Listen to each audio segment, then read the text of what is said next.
एक और MX classes में मैं आज आपके लिए लाया हूं बहुत इंपॉर्टेंट टॉपिक। ये जो हम बिजनेस का जो ये टॉपिक लाए हैं ये हमारे यूपी बोर्ड का है। यूपी बोर्ड हालांकि एनसीईआरटी पैटर्न है।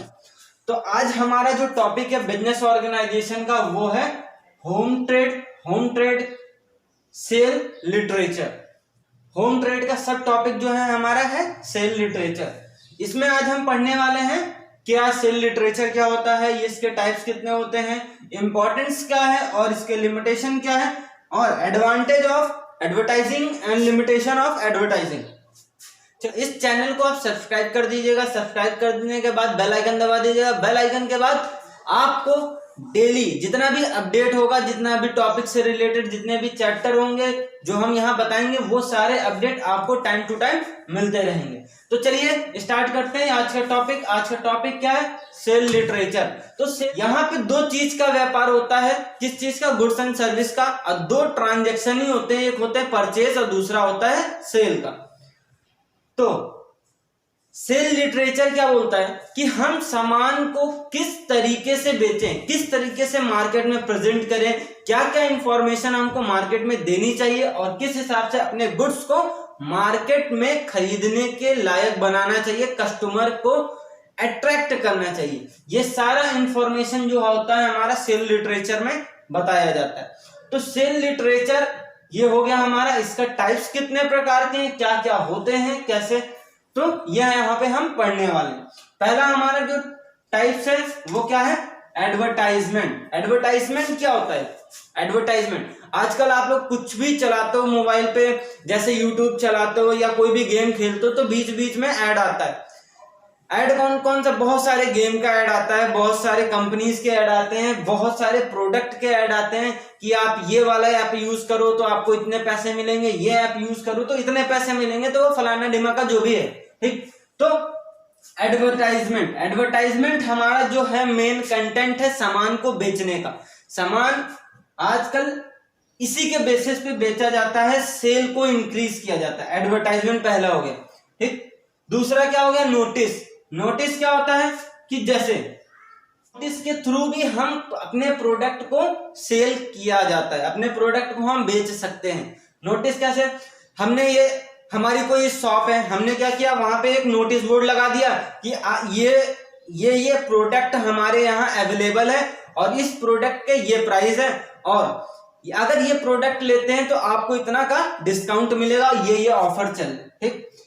कभी कभी आप लोग रेस्टोरेंट में कहीं भी जाते हो, वहां रेस्टोरेंट में जाने के बाद आपको एक नोटिस बोर्ड मिलता है, नोटिस बोर्ड पे लिखा रहता है टुडेज ऑफर। वहां पे कंटेंट पूरा दिया रहता है कि आज क्या क्या ऑफर चल रहा है, अगर by one get one free, या आप KFC का ऑर्डर करते हो उसके साथ आपको कोक भी फ्री मिलता है, और एक्सेट्रा एक्सेट्रा। तो ये है क्या, नोटिस। नोटिस के थ्रू भी हम अपने प्रोडक्ट के सेल को इंक्रीज कर सकते हैं। प्राइस लिस्ट क्या होता है, प्राइस लिस्ट हमारा एक इंपॉर्टेंट रोल निभाता है हमारे सेल को इंक्रीज करने के लिए। प्राइस लिस्ट मतलब पिज्जा हो गया, बर्गर हो गया, पेप्सी हो गया, और बहुत सारे ऐसे मैगी, चाउमीन, अगर कोई भी रेस्टोरेंट में जाते हो तो बहुत सारे कंटेंट आपको दिए रहते हैं ये प्रोडक्ट हमारे पास अवेलेबल है। अब यहाँ पे प्राइस लिस्ट क्या करता है, उस प्रोडक्ट के प्राइस को शो करता है कि ये प्रोडक्ट इतने रुपए का है, ये कम्युनिटी इतने रुपए का, ये गुड्स इतने रुपए का है, ये सर्विसेज हम इतने रुपए में आपको प्रोवाइड करा रहे हैं। तो ये प्राइस लिस्ट भी प्रोडक्ट के लिटरेचर, सेल लिटरेचर का एक पार्ट होता है, टाइप होता है। दूसरा क्या होता है, प्राइस करंट। प्राइस लिस्ट तो आपने पढ़ लिया। ये जो प्राइस लिस्ट होता है हमारा बहुत दिन से चला आ रहा होता है, इसमें ज्यादा चेंजेस नहीं होते। मतलब कि जब हमने एक दुकान खोली थी, साल भर का एक प्राइस लिस्ट हमने बना लिया कि इस साल में हम इतने, ये जो प्रोडक्ट है इतने रुपए में हम बेचेंगे, ठीक। उसके बाद जो करंट प्राइस क्या शो करता है कि जो अपडेटेड प्राइस हमारे कमोडिटी के गुड्स के आए हैं मार्केट में, मार्केट वैल्यू जो उस कमोडिटी की है वो मार्केट वैल्यू इस प्राइस करंट में शो किया जाता है। कि जैसे पीछे पहले बर्गर हमारे पास 50 रुपए का मिलता था, उसके बाद क्या हो गया, 80 रुपए का हो गया, तो ये क्या है हमारा करंट प्राइस। अभी मार्केट प्राइस क्या चल रहा है, 80 रुपीज, ठीक। तो ये हमारा क्या है, प्राइस करंट। दूसरा होता है कैटलॉग। कैटलॉग क्या होता है कि जिस तरीके से आपका प्राइस लिस्ट होता है उसी तरह ये भी होता है, आपको टोटल कंटेंट दिया रहता है, कंटेंट के साथ आपको उस वहां पे प्राइस दिया रहता है, ठीक, कैटलॉग हो गया। उसके बाद हम बात करेंगे इंपॉर्टेंस ऑफ सेल लिटरेचर की। सेल लिटरेचर का इंपॉर्टेंस क्या है? Product advertising and company advertising या इंस्टीट्यूशनल एडवर्टाइजिंग।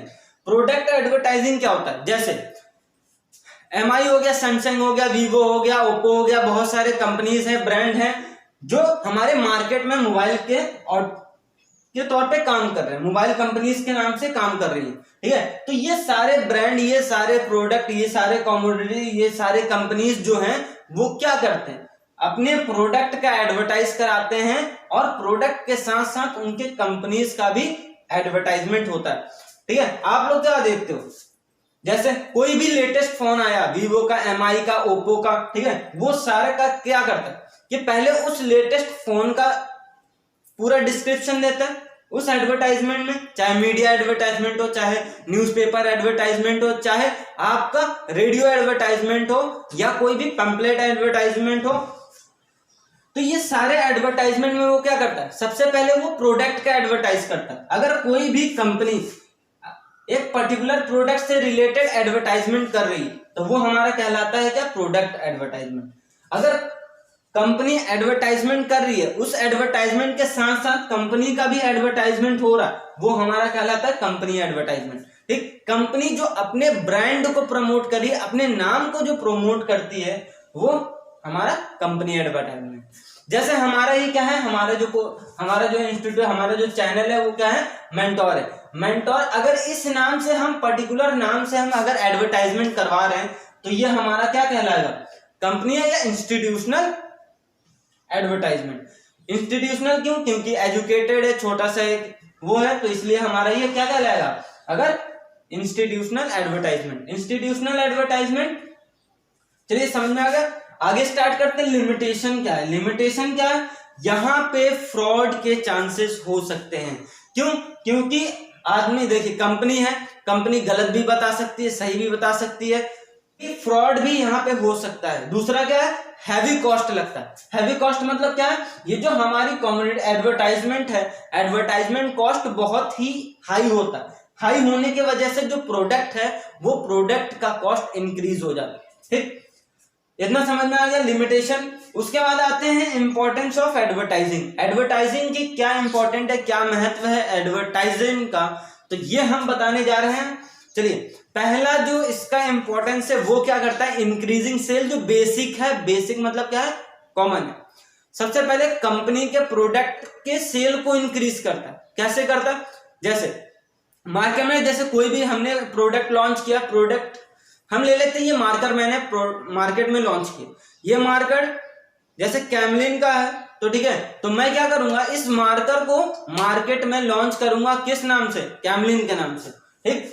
तो सबसे पहले पब्लिक के पास जाएगा ये इंफॉर्मेशन, पब्लिक इस इंफॉर्मेशन को लेगी, और अगर कभी ना कभी जब वो दुकान पे जाते हैं आदमी, पब्लिक जब दुकान पे जाती है, वो सोचता है अच्छा ये वाला मार्कर है, हाँ इसका ऐड देखा था, ये लेकर देखते हैं, यूज करके देखते हैं कैसा है। अगर अच्छा लगा तो ये कंटिन्यूस उसका परमानेंट कस्टमर हो गया। दूसरा, पहला क्या है? Increasing sale. दूसरा क्या है? दूसरा जो हमारा मेन इंपॉर्टेंस है एडवर्टाइजमेंट का, वो है increasing annual turnover. Annual turnover का मतलब क्या है? जब हमारा सेल इंक्रीज होगा कंपनी का, तो उसके साथ साथ हमारे एनुअल टर्नओवर भी इंक्रीज होंगे। तीसरा क्या है? एनुअल टर्नओवर इंक्रीज और सेल इंक्रीज होने की वजह से हमारा प्रॉफिट भी इंक्रीज होगा, ठीक है। तो तीसरा जो हमारा मेन कंटेंट है वो हमारा क्या है? प्रॉफिट इंक्रीज है, ठीक है। प्रॉफिट इंक्रीज के साथ चौथा जो हमारा मेन पॉइंट है वो हमारा क्या है? Increasing market area. Market area कैसे? जैसे अभी मैंने क्या बोला कि पब्लिक जब दुकान पे जाती है, जिस चीज का एडवर्टाइजमेंट देखी रहती है उसी चीज को खरीद लेती है। जब उसको दिमाग में आता है अच्छा हाँ हमने आज टीवी पे इस चीज का एडवर्टाइजमेंट देखा है, मैगी का देखा है, चाउमीन का देखा है, या क्रैक्स का देखा, किसी चीज का भी देखा है, तो वो क्या करते हैं? अच्छा इसको टेस्ट करके देखते हैं, इसको यूज करके देखते हैं कैसा है, ठीक। तो इस तरीके से होता है, मार्केट एरिया को इंक्रीज करता है, ठीक। अट्रैक्टिंग कस्टमर, कस्टमर को अट्रैक्ट करता है। कस्टमर को कैसे अट्रैक्ट करेगा? जब एक बार वो प्रोडक्ट खरीद लेगा, अगर प्रोडक्ट कस्टमर को अच्छा लगेगा तो वो चीज क्या हो गया, परमानेंट कस्टमर हो गया। ठीक, तो ये हमारा हो गया क्या, इंपॉर्टेंस ऑफ एडवर्टाइजमेंट। एडवर्टाइजमेंट क्या करता है, और नेक्स्ट क्या है, एम्प्लॉयमेंट भी प्रोवाइड कराता है, एम्प्लॉयमेंट एडवर्टाइजमेंट हमारा।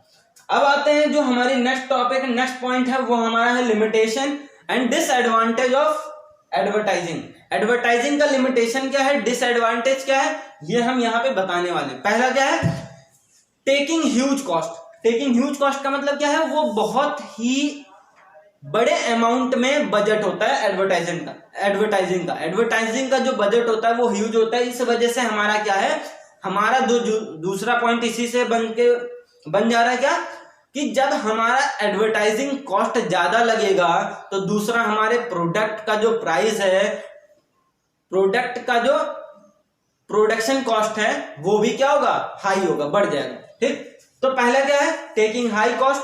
दूसरा, जितने भी चैप्टर है वो चाहे यूपी बोर्ड हो, चाहे सीबीएसई बोर्ड हो, चाहे आईसी बोर्ड हो, सारे बोर्ड्स के इसी तरह आपको वीडियो मिलती रहेंगी। और सारी वीडियो को देखने के लिए आपको करना क्या है, सिर्फ और सिर्फ नीचे जो रेड कलर का सब्सक्राइब बटन दिया है वहां पे क्लिक करो, उसके बगल में बेल आइकन दिया है वहां पे क्लिक करो, और इसी तरह जितनी भी वीडियोस हैं आप अच्छे से घर बैठे देखते रहो।